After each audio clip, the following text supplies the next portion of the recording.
नमस्कार। इन खबर में आपका स्वागत है और मैं हूं आप सभी के साथ ब्रह्मचारी आशीष। देखिए, सुबह से ही मतदान शुरू हो चुका है और ऐसे में मिल्कीपुर विधानसभा उपचुनाव भी आज ही हो रहा है। उसके भी नतीजे 8 को आने हैं और ऐसे में वहां पर लगातार लोग जो हैं वो अब निकल करके वोट देने के लिए अपने घरों से बाहर जा रहे हैं। देखिए, मिल्कीपुर विधानसभा जो उपचुनाव चल रहे हैं ये कहीं ना कहीं बहुत अहम है भारतीय जनता पार्टी और समाजवादी पार्टी दोनों के लिए ही, क्योंकि ये अयोध्या के अंतर्गत सीट आती है और किस तरीके से भारतीय जनता पार्टी की फजीहत हुई थी जब वो अवधेश प्रसाद सिंह जो है वहां से सांसद चुन करके आए थे। तो ऐसे में ये जो सीट है ये अब साफ साफ जो है वो साख पर लगी हुई है बीजेपी और समाजवादी पार्टी दोनों के लिए ही। अहम बात यह है कि जो मिल्कीपुर विधानसभा सीट है ये कहीं ना कहीं आरक्षित सीट है और यहां पर 10 उम्मीदवार जो हैं वो खड़े हुए हैं। बीजेपी की ओर से चंद्रभान पासवान जो है वो चुनावी मैदान में है और इसी के साथ समाजवादी पार्टी भी जो है वो कहीं ना कहीं ओबीसी कार्ड को जो भुनाने की कोशिश है वो पूरी की थी और योगी आदित्यनाथ भी वहां पर गए थे।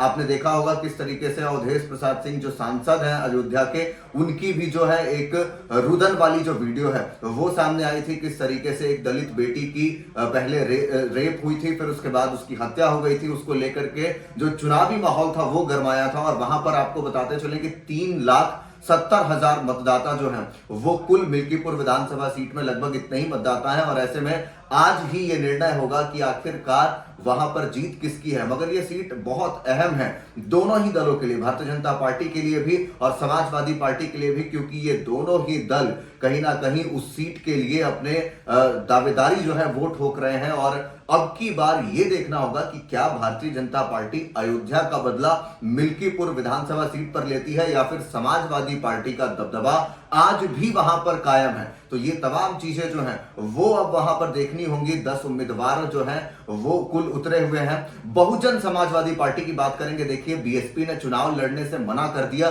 लेकिन बीएसपी के जो वोट बैंक है वो किधर ट्रांसफर होती है इसको लेकर के बड़ी निगाहें जो हैं वो सबकी टिकी हुई हैं, बड़ी नजरें जो हैं वो सबकी लगी हुई हैं कि आखिरकार ये जो मतदाता हैं, क्योंकि देखिए जो भी दलित समाज के मतदाता हैं, जो भी निचले समाज से आते हैं, वो जो लोग हैं वो कहीं ना कहीं पिछड़े समाज से आते हैं, उनका जो वोट बैंक है वो किशोर ट्रांसफर हो रहा है। ये जीत में बहुत अहम कड़ी होगी। तो ऐसे में जो भी होगा आपको बताएंगे। बाकी के अपडेट्स के लिए देखते रहिए इन खबर। धन्यवाद।